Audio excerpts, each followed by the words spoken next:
Paz do Senhor Jesus Cristo para todos os irmãos inscritos no canal, também os irmãos que irão ver esse vídeo, os irmãos que acompanham o canal. Irmãos, nesse vídeo eu quero estar fazendo um comentário de Romanos capítulo 9. Quero estar mostrando para os irmãos que Romanos no capítulo 9 aqui não tem nada a ver com a interpretação calvinista em relação à predestinação individual, que eles dizem, né, que Deus, quando ele decide eleger ou reprovar, é com base na queda. Ou seja, sendo assim, ninguém pode buscar a Deus ou servir a Deus, senão aqueles que Deus coagir eles a crer no Senhor. E também, antes de ler aqui o texto para nós analisar, eu quero falar para os irmãos não seguir nenhuma linha teológica. Por quê? Quem segue alguma linha teológica, eu posso dar um exemplo da linha arminiana e calvinista, vai seguir uma sistematização doutrinária. Isso quer dizer o quê? Que para seguir uma sistematização doutrinária, vai ter que atropelar textos da Bíblia, vai ter que atropelar os textos da Bíblia para defender aquela linha teológica. Então eu vou mostrar para os irmãos a interpretação correta de Romanos 9. Então Romanos capítulo 9, versículo 1 diz assim. Antes de eu ler aqui, também eu vou dizer que esse vídeo, eu vou fazer a primeira parte, a segunda e eu acho que também a terceira, talvez. Não sei se vai ficar muito longo. Romanos capítulo 9, versículo de número 1. Em Cristo digo a verdade, não minto, dando-me testemunho a minha consciência no Espírito Santo. Tenho grande tristeza e contínua dor no meu coração, porque eu mesmo poderia desejar ser separado de Cristo por amor de meus irmãos, que são meus parentes segundo a carne, que são israelitas, dos quais é a adoção de filhos e a glória e os concertos, ou seja, as alianças, e a lei, o culto e as promessas, dos quais são os pais e dos quais é Cristo segundo a carne, o qual é sobre todos bendito eternamente. Amém. Então, o que o apóstolo Paulo está dizendo? Ele está dizendo que ele sentia tristeza e contínua dor no seu coração, por saber que nem todos aqueles de Israel, que eram da sua parentela, da sua família, eram participantes dessas alianças, do concerto, da adoção de filhos, das promessas. Então, ele desejaria até ser separado de Cristo se isso resultasse na salvação da sua pátria ou da sua parentela, daqueles nos quais Deus escolheu para que essas promessas se cumpram. Mas ele está dizendo o quê? Que ele sentia grande dor no coração, porque nem todos eles eram participantes dessas promessas. E no versículo 6, ele vai dizer assim: não que a palavra de Deus haja faltado, porque nem todos os que são de Israel são israelitas. É como se ele estivesse falando assim, não que as promessas de Deus falharam para Israel. Não, por quê? Porque nem todos de Israel são israelitas. É como se ele estivesse falando assim, nem todos de Israel são Israel. Nem todos de Israel são filhos de Deus. É nesse sentido, e eu vou mostrar nos textos a seguir para os irmãos vão ver que ele está dizendo isso. Que nem todos ali eram participantes das promessas. E aqui ele vai dar um exemplo, daqueles que eram salvos pela graça de Deus, salvos pela fé, e aqueles que eles tentavam ser salvos por guardar a lei de Moisés, as leis cerimoniais, civis, as leis morais, os rituais ali. E ele vai explicar falando sobre esses dois povos. No versículo 7 ele diz assim: nem por serem da descendência de Abraão são todos filhos, mas em Isaque será chamada a tua descendência. Ele está dizendo, nem só porque eles são filhos de Abraão, nem por serem filhos de Abraão, são filhos de Deus. Por quê? Porque em Isaque será chamada a sua descendência. E Abraão teve Isaque e Ismael. Ismael, ele é filho de Agar. Embora sendo da descendência de Abraão, ele é representado por aqueles que estavam tentando se salvar por guardar a lei de Moisés. E Isaque, que era conforme a promessa de Deus, ele representa aquelas pessoas que serão salvas por ter fé no Messias que haveria de vir. falando do Velho Testamento, da Velha Aliança. Assim como nós também somos salvos por ter fé no Cristo que já veio. Então Isaac é representado por essa descendência. Por quê? Abraão foi salvo pela fé no Messias que haveria de vir. Abraão foi salvo. Jesus vai dizer que ele viu o meu dia e se alegrou. Abraão, Isaac, Jacó. Por que Deus chama eles? Porque Deus, ele sabia, que eu vou explicar para os irmãos isso, sabia que eles teriam fé ou teve fé no Messias que haveria de vir. Então eles representam esses povos. Porque aqui ele vai falar de 2 povos. Então ele continua dizendo, isto é, não são os filhos da carne que são filhos de Deus, mas os filhos da promessa são contados como descendência. Ele quer dizer o quê? Que Deus escolhe Abraão e Isaac e não Ismael. Deus escolhe Isaac. E ele quer dizer o quê? Não é porque Ismael é da descendência de Abraão que é filho de Deus, mas é Isaac. Porque Isaac representa que eles são salvos pela fé no Messias que haveria de vir. E Ismael representa aqueles que eles tentam ser salvos ou ser justificados pela lei de Moisés. Então é isso que ele quer dizer aqui. Ele está falando de 2 povos, nos quais é representado por Isaac e Ismael. Porque aqui ele está falando de forma tipológica. Eles são a representação desses povos, dessas 2 classes de povos. Aqueles que são salvos pela fé e os que tentam ser salvos pelas obras, ou que eles tentavam ali em Israel. E quais que ele está falando que é pertencente, que essas promessas é pertencente? Aqueles que vão ter fé em Jesus Cristo. É isso que ele está dizendo.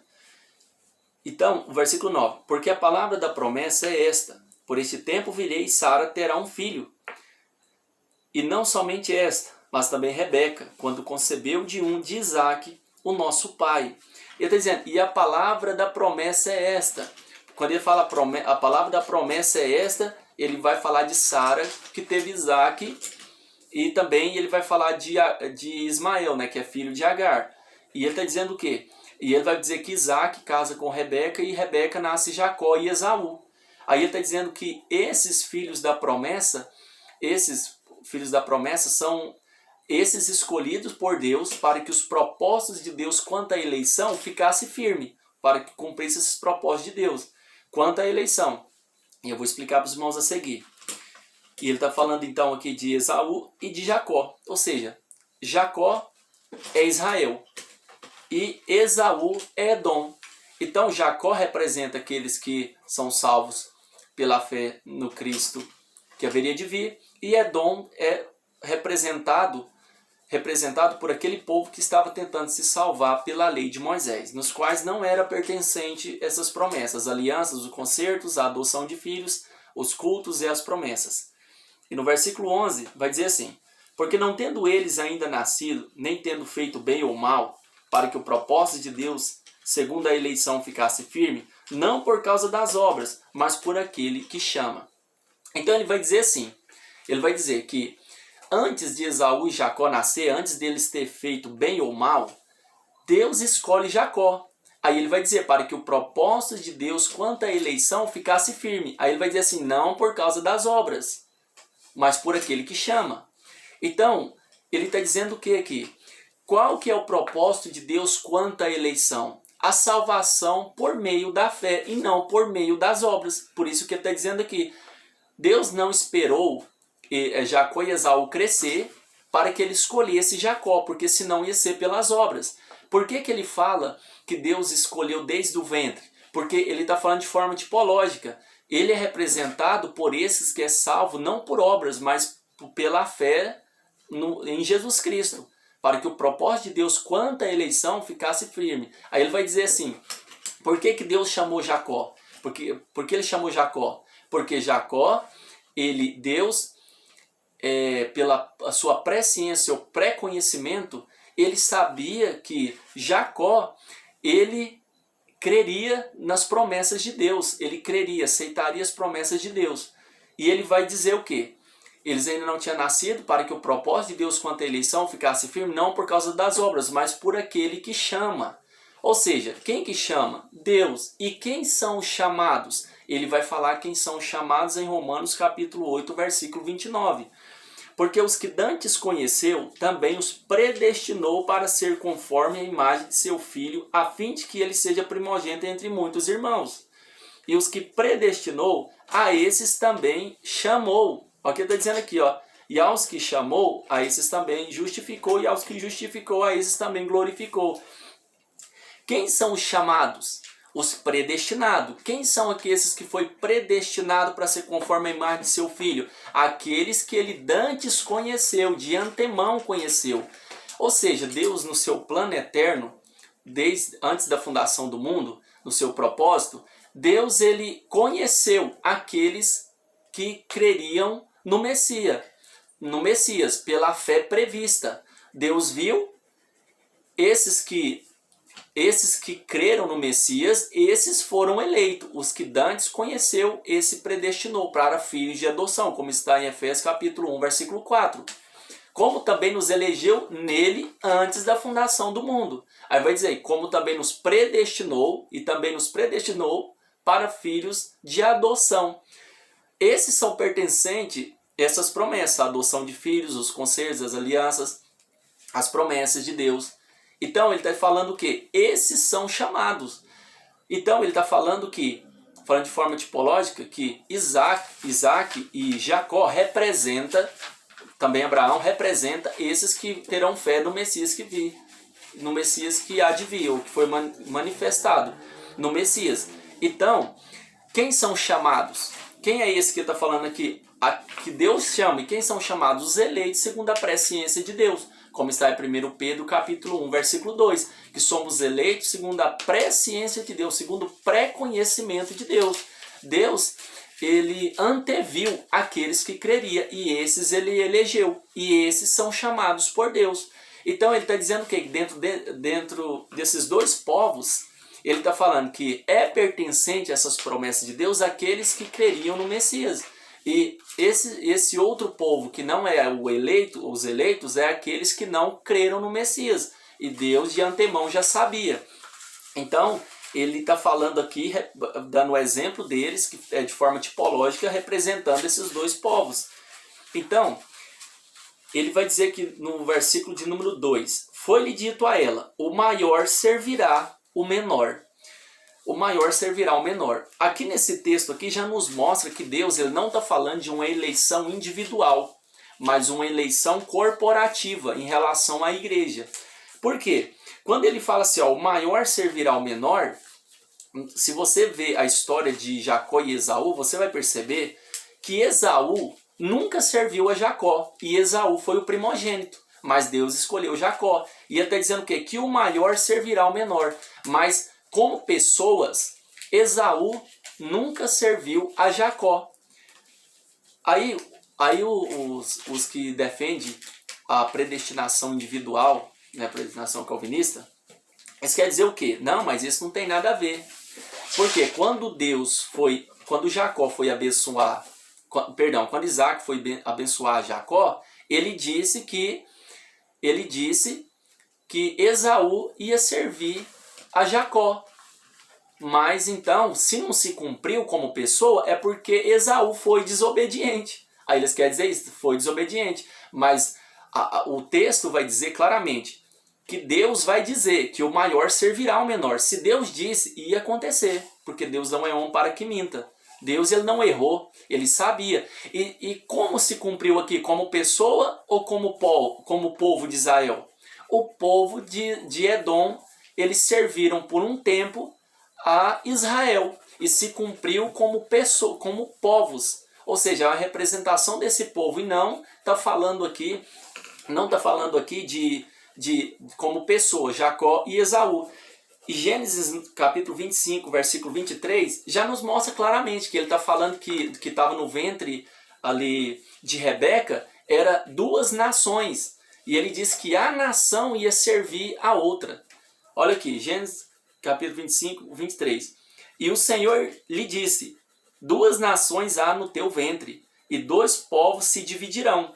das tuas entranhas. Olha o que está dizendo. 2 nações há no teu ventre, 2 povos se dividirão nas tuas entranhas. Um povo será mais forte do que o outro povo, e o maior servirá ao menor. Ele está dizendo que o povo maior vai servir o povo menor. Está claro aqui o texto. Não é que Esaú foi desobediente, é que Deus está dizendo que o povo, a descendência de Esaú, que ia servir a descendência de Jacó. Então, quando nós olhamos aqui, nós entendemos o quê? Claramente que ele está falando aqui de forma tipológica. Jacó representa aqueles que receberão a promessa, que vão crer no Messias. E Esaú representa aquele povo em Israel que estava tentando ser salvo por guardar a lei de Moisés. Amém, irmãos? Vamos continuar então no outro vídeo para não ficar muito longo. Amém? Vamos continuar falando aqui, ainda comentando sobre Romanos 9. Amém? Os irmãos acompanham, deixa o like. É uma forma de nós levar a palavra, a verdade da palavra de Deus para mais pessoas. Amém? Então Deus abençoe os irmãos.